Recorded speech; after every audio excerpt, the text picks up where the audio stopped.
Huwag niyo na po kaming hanapin sa mga presinto sapagkat ang inyong mga pulis ay nasa inyo ng mga telepono.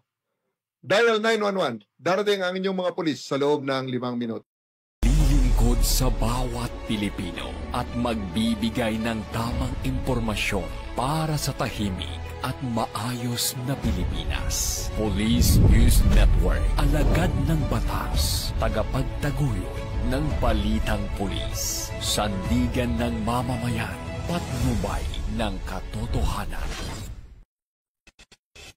La Campo Crame, maghahatid ng pinakahuling kaganapan at nagbabagang balita. Ito ang PNN Police News Network. At ngayon, ang inyong mga tagapagbalita. Magandang araw, bagong Pilipinas. Ako ang inyong alagad ng batas, tagataguyod ng balitang pulis. Patrolwoman Melanie Mapa, maghahatid ng tamang balita, kwento ng pulis at serbisyo para sa mamamayan.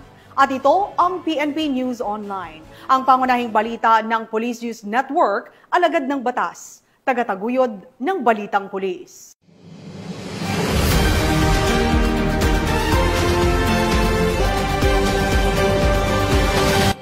Ngayon ay araw ng Linggo at narito mga balitang nakalap ng ating mga PNN correspondents sa loob ng linggong ito.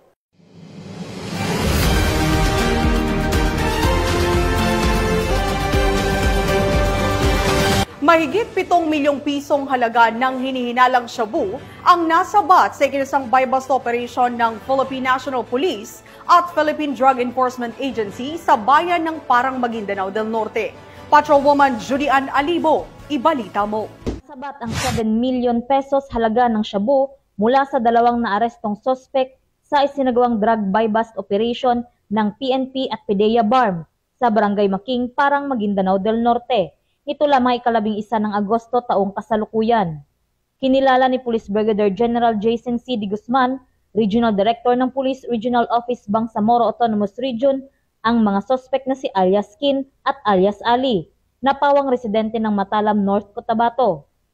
Naging matagumpay ang naturang operasyon dahil sa pinagsanib puwersa ng Maguindanao del Norte PNP at PDEA BARM na nagresulta sa pagkakaaresto ng mga sospek at pagkakakumpiska ng 20 piraso ng jumbo sachet na naglalaman ng hinihinalang shabu na nagkakahalaga ng 7 million pesos. Mahaharap sa kasong paglabag sa Republic Act 9165 o ang Comprehensive Dangerous Drugs Act of 2002 ang mga sospek. Patuloy ang Maguindanao del Norte PNP sa operasyon at paghuli sa mga sospek na may pananagutan sa batas sa tulong ng komunidad upang mapigilan ang anumang uri ng kriminalidad, partikular ang iligal na droga na may hangaring mapanatili ang maayos at tahimik na pamayanan. Mula rito sa riyon ng Bangsamoro, ako ang inyong PNN correspondent, Patrolwoman Judian Alibo, alagad ng batas, tagataguyod ng balitang pulis. Maraming salamat, Patrolwoman Alibo. Sa bisa ng warrant of arrest, napasa kamay ng mga otoridad ang nakatalang top 1 most wanted person sa kasong rape sa bayan ng Nabunturan, Davao de Oro, matapos itong maaresto ng kapulisan sa Kidapawan City. Ang balita mula kay Patrolwoman Daphne Pasaol. Ng mga otoridad ang tinuturing na number 1 most wanted person sa bayan ng Nabunturan, Davao de Oro para sa kasong panggagahasa noong Agosto 12 taong kasalukuyan sa sitio sa bayan Barangay Elumavis, Kidapawan City, North Cotabato. Kinilala ang suspect na si alias Jos, 18 anyos, estudyante at residente ng Purok 20, Barangay Poblasyon, Nabunturan, Davao de Oro. Ang pagkakaaresto ay sinagawa ng pinagsanib na pwersa ng tracker team ng Nabunturan Municipal Police Station, katuwang ang Maritime Law Enforcement Team ng Davao de Oro. Ang pag-aresto ay sinagawa batay sa warrant of arrest na walang piyansang inirekomenda para sa naturang kaso. Tuloy-tuloy naman ang pagsusumikap ng Police Regional Office 11 sa kanilang pinalakas na kampanya kontra kriminalidad bilang bahagi ng kanilang pangakong panatilihin ng kayusan at seguridad ng mamamayan. Mula dito sa Region 11, ako ang inyong PNN correspondent, Patrolwoman Daphne Pasaol. Alagad ng batas, tagataguyod ng balitang pulis. Maraming salamat, Patrolwoman Pasaol. Hawak na ng mga otoridad ang nakatalang top 1 most wanted person ng Mandaue City Police Station matapos itong mahuli kaugnay sa kaso nitong rape sa Mandaue City, Cebu. Ibabalita yan ni Patrolwoman Judith Nicanor.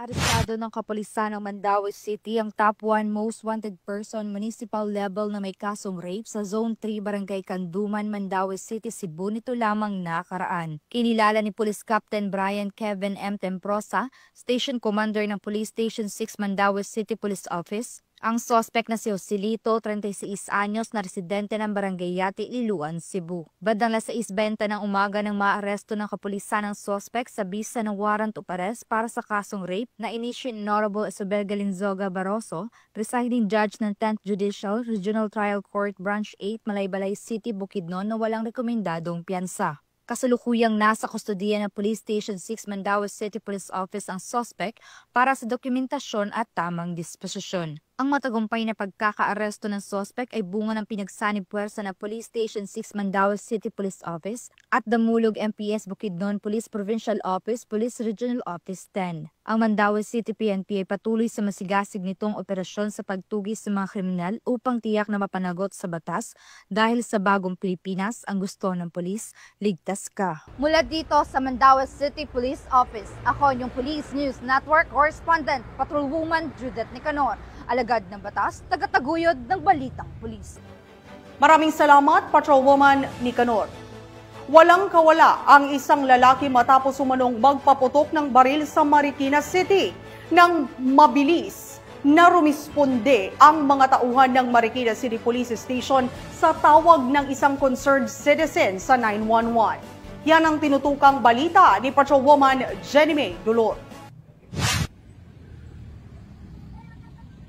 Nito lamang ika-9 ng Agosto taong kasalukuyan, mga bandang 9:55 ng gabi, sa isang garahe sa may Mel Flores Street, Barangay Concepcion 1, Marikina City.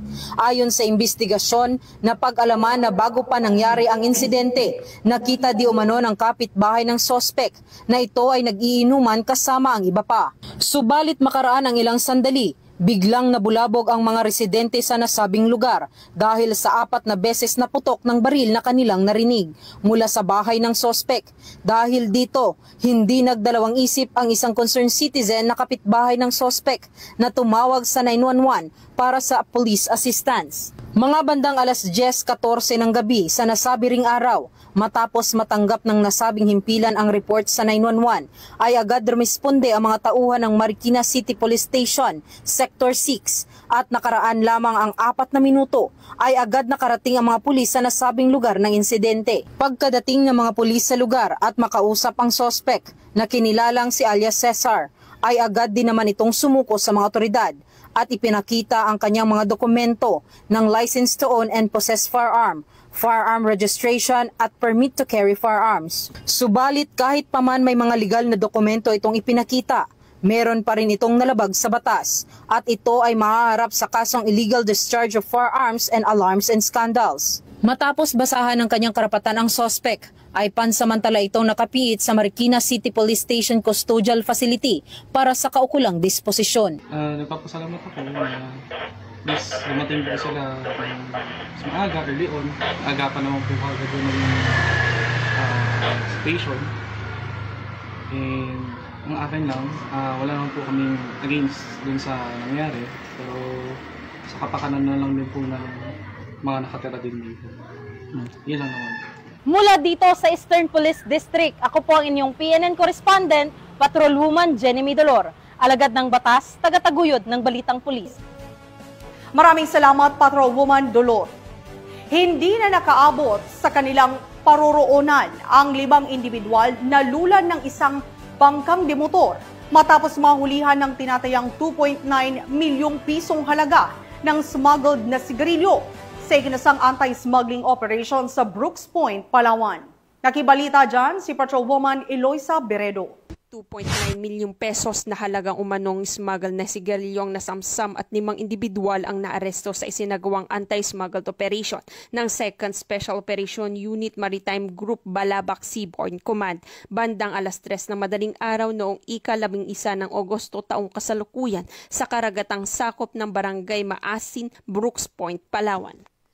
Kinilala ang mga naaresto na sina alias Adsman, 30 anyos, alias Sem, 55 anyos, alias Remal, 22 anyos, alias Abdul, 21 anyos, alias Buwig, 20 anyos, pawang mga residente ng Balabac at Spanyola, Palawan. Nahuli silang aktwal na nagdadala at nagbabiyahe ng mga smuggled na sigarilyo sakay ng isang motorized bangka na walang kaukulang permit mula sa kinauukulang ahensya ng gobyerno at walang nakalagay ng graphic health warning, paglabag sa Republic Act 10643 at Republic Act 10863 o Custom Modernization and Tariff Act. Nasamsam sa operasyon ang humigit kumulang 80 master cases ng New Berlin na sigarilyo na tinatayang nagkakahalaga ng 2,520,000 pesos, 10 master cases ng New RS Menthol na sigarilyo na tinatayang nagkakahalaga ng 315,000 pesos, at isang motorbangka na kinilala sa tawag na Kiring-Kiring may 2 Kubota engine 18 at 24 na tinatayang nagkakahalaga ng 120,000 pesos. Ang mga sospek at nakumpiskang ebidensya ay dinala sa Rio Tuba Maritime Law Enforcement Team, Balabac Seaborne Command, Brooks Point Annex para sa dokumentasyon at tamang disposisyon. Ayon sa 2nd Special Operation Unit Maritime Group, patuloy nilang pinaiigtingan ng operasyon laban sa smuggled upang maprotektahan ang ekonomiya at kalusugan ng mamamayan. Ang matagumpay na operasyon ng 2nd Special Operation Unit Maritime Group Balabac Seaborne Command ay malinaw na patunay ng determinasyon ng kapulisan sa pagpigil ng pagpasok ng mga kontrabando sa bansa sa pamamagitan ng mahigpit na pagbabantay at mabilis na aksyon na mapigilan ang pagkalat ng mga produktong walang kaukulang permit at hindi sumusunod sa batas. Patuloy ang panawagan ng otoridad sa publiko na makipagtulungan at magbigay ng impormasyon upang tuluyang masugpo ang smuggling at mapanatilang seguridad, kalusugan at kaayusan sa ating mga komunidad. Mula dito sa Calapan City, Oriental Mindoro, ako ang iyong PNN Correspondent Patrolwoman Eloisa Joy Beredo, alagad ng batas, tagataguyod ng balitang pulis. Maraming salamat, Patrolwoman Beredo. Samantalang nasa kote naman ng mga operatiba ng Southern Police District ang 2 Vietnamese national matapos salakayin ang isang beauty clinic sa Makati City at nahuling nagsasagawa ng aesthetic procedures ng walang lisensyang medikal. Nakatutok dyan si Patrolwoman Mary Tony Veva. Inaresto ng mga operatiba ng District Special Operation Unit ng Southern Police District ang 2 Vietnamese nationals matapos maaktuhang nagsasagawa ng aesthetic procedures gaya ng Botox at dermal fillers sa loob ng isang beauty clinic sa Barangay Poblacion, Makati City nang walang kaukulang lisensya para mag-practice ng medisina dito sa bansa. Kinilala ang mga sospek na sina Van, 36 anyos, alias Tay, 35 anyos, mga residente ng nasabing barangay. Nahuli sila sa ikinasang entrapment operation ng mga tauhan ng DSOU, DID, SWAT, DMFB at Makati Police noong hapon ng August 7, 2025 sa loob ng kanilang beauty clinic. Ayon sa investigasyon, ang kanilang beauty clinic ay isang establishmentong nag-aalok ng mga aesthetic services o pampagandang procedure tulad ng Botox injections at derma fillers. Subalit, lumabas na ang mga sospek ay hindi rehistradong doktor o lisensyadong medical professionals. Wala rin silang naipakitang dokumento bilang mga lehitimong esthetician, kaya't malinaw na lumalabag sila sa batas. Nag-ugat ang impormasyon ukol sa ilegal na aktibidad mula sa isang regular confidential informant. Matapos ang halos 1 linggong surveillance upang i-verify ang reklamo, agad na nagsagawa ng entrapment operation kung saan isang pulis ang nagpanggap bilang pasyente upang mahuli ang mga suspect sa aktong pagsasagawa ng mga procedures. Sa isinagawang operasyon, narecover mula sa klinika ang iba't ibang kahon ng Botulax at Botox, mesotherapy solutions, fillers, hiringgilya, microcannula needles, anesthesia, surgical tools, mga official receipt, client forms, sales invoices, ID ng mga suspect at pera mula sa buy-bust operation. Ayon sa mga eksperto, ang pagsailalim sa mga aesthetic procedure mula sa hindi lisensyadong practitioner ay lubhang mapanganib. Maaari itong magdulot ng impeksyon, hindi pantay na resulta, nerve damage at iba't ibang komplikasyon sa kalusugan. Nadiskubring mahigit 1 taon nang nasa bansa ang mga suspect at nagsimulang mag-operate sa nasabing klinika sa Makati. Sila ngayon ay nahaharap sa kasong paglabag sa Republic Act 2382 o ang The Medical Act of 1959 na inambiendahan ng RA 4224 o Illegal Practice of Medicine. Dumaan na sa inquest proceedings ang mga suspect at nakipag-ugnayan na rin ang SPD sa Bureau of Immigration para alamin ang legal status ng kanilang pananatili sa bansa at posibilidad na deportasyon. Nagpaalala naman si Police Brigadier General Randy E. Arceo, Acting District Director ng SPD, sa publiko na maging mapanuri sa mga serbisyong medikal at siguraduhin ito ay isinasagawa lamang ng mga lisensyado at kwalipikadong doktor. Ayun sa ating pag-uusap sa mga doktor, meron naman tayong doktor sa PNP at napakadelikado, no? Especially kung hindi license at pwedeng kakasira nung may katawan. No? Halimbawa po katulad, instead na gumanda, baka lalong papasama at baka kamatay pa. May mga insidente na rin tayo na naririnig na instead na mas na-enhance yung kanilang sarili ay mas lalong hindi maganda ang resulta. Malinaw na babala ang isinagawang operasyon ay hindi papayagan ng SPD ang sinumang lalabag sa batas at magsasapanganib sa kaligtasan ng publiko kapalit ng kita. Tiniyak niyang mananatiling nakatutok ang SPD at aktibong nakikipagtulungan sa komunidad upang mapanatiling ligtas ang mamamayan. Mula dito sa Southern Police District, ako ang inyong PNN correspondent, Patrolwoman Meritoni Veva, alagad ng batas, tagataguyod ng Balitang Pulis. Nasabat ng Laguna Police ang tinatayang 840,000 pisong halaga ng smuggled na sigarilyo, habang naaresto naman ang 4 na sospek sa Barangay San Francisco, San Pablo City, Laguna. Ang report mula kay Patrolwoman Mary May Sarturio. Arestado ang 4 na individual sa ikinasang joint buy-bust operation laban sa smuggle na sigarilyo ng Provincial Special Operation Unit, Provincial Intelligence Unit ng Laguna Police Provincial Office at San Pablo Component City Police Station sa Barangay San Francisco, San Pablo City, Laguna. Kinilala ang mga suspect na sina alias Jobert, residente ng Lucena City, Quezon, at sina alias Jerry, Grace at Frank na pawang mga residente ng Camarines Sur. Nakumpiska sa mga suspect ang 6 na kahon na magkakaibang brand ng mga sigarilyo na may tinatayang halaga na aabot sa 840,000 pesos. Bawat kahon ay nagkakahalaga ng 14,000 pesos. Isang piraso ng 1,000 peso bill, isang bundled budol money na ginamit bilang mark money, isang puting Toyota Hi-Ace at isang puting Mitsubishi Canter. Kasalukuyang nasa custody ng San Pablo Component City Police Station ang mga suspect habang inihahanda ang kasong isasampa laban sa kanila, kabilang ang paglabag sa Section 263 ng National Internal Revenue Code or NIRC na inamyendahan ng Republic Act 7394 or Consumer Act of the Philippines at Republic Act 10643 or Graphic Health Warnings Law, kaugnay ng pagbebenta at smuggling ng illegal na sigarilyo. Mula rito sa Calabarzon, ako ang inyong Police News Network correspondent, Patrolwoman Mary May Sarturio. Alagad ng batas, tagataguyod ng Balitang Pulis. Naaresto ng mga otoridad ang top 8 regional most wanted persons sa Ilocos Region dahil sa kasong 2 counts of statutory rape. Alamin ang detalye ng report mula kay Police Corporal Rafi Veloria. Ang isang lalaki na may kasong 2 counts of statutory rape sa isinagawang joint operation ng Rosales Police Station, PIDMU ng Pangasinan Police Provincial Office at PIT ng Pangasinan Regional Intelligence Unit 1. Dakong alas 4:25 ng hapon noong 11 ng Agosto taong kasalukuyan, isinagawa ang operasyon sa Barangay Carmay East, Rosales, Pangasinan sa pangunguna ng Rosales Police Station.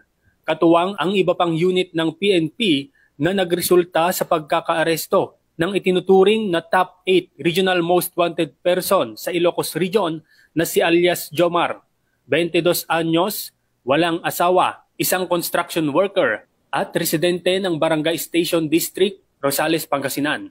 Ang nasabing individual ay inaresto sa bisa ng warrant of arrest na nilagdaan ni Honorable Roselyn C. Andrada Borja, Presiding Judge, Regional Trial Court, Branch 53, Rosales, Pangasinan, kaugnay sa kasong 2 counts of statutory rape na walang kaukulang piyansa. Sa kasalukuyan, nasa kustodiya na ng Rosales Police Station ng akusado para sa wastong disposisyon at dokumentasyon.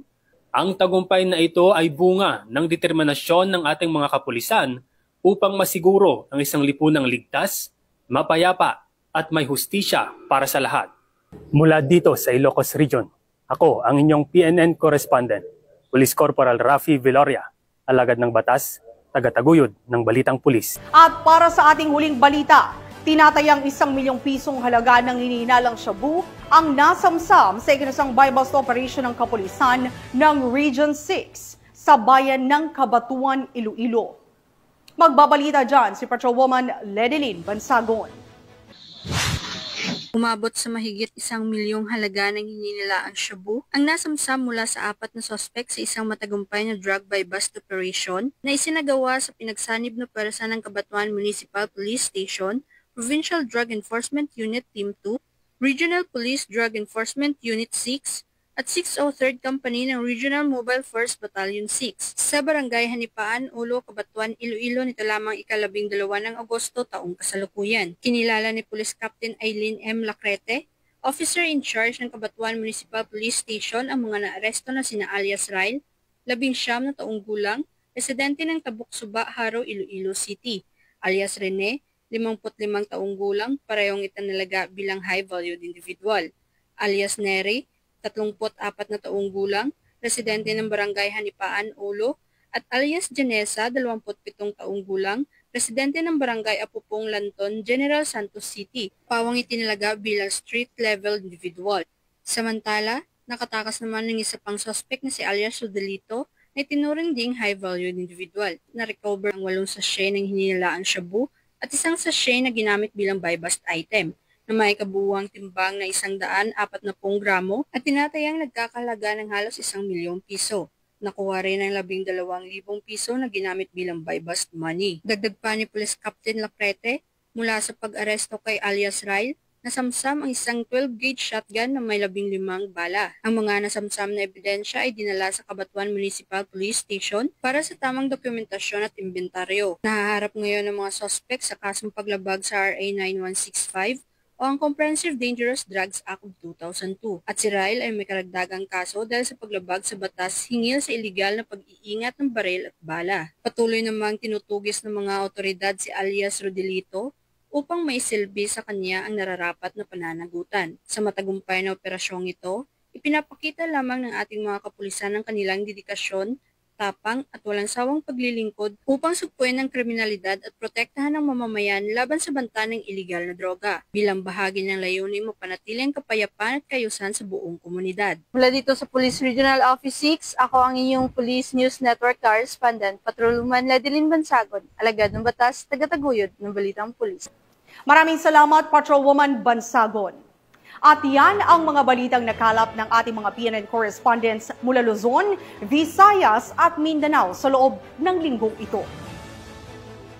Sa ngalan ng pamunuan ng Philippine National Police sa pangunguna ni Chief PNP, Police General Nicolas Torre III at sa pamumuno ni President Ferdinand Bongbong Marcos Jr., kami ay maglilingkod sa bawat Pilipino at magbibigay ng tama at balansing balita dahil dito sa bagong Pilipinas, ang gusto ng pulis, ligtas ka. At sa mga mahal naming kababayan, huwag na kayong maghanap ng pulis sa presinto sapagkat kami ay nasa inyo ng mga telepono. Tumawag sa 911, darating kami sa loob ng 5 minuto. Mula rito sa tanggapan ng tagapag-ugnayan ng Pambansang Pulisya, ako ang inyong alagad ng batas, tagataguyod ng Balitang Pulis. Patrolwoman Melanie Mapa, maghahatid ng tamang balita, kwento ng pulis at serbisyo para sa mamamayan. At ito ang PNP News Online, ang pangunahing balita ng Police News Network.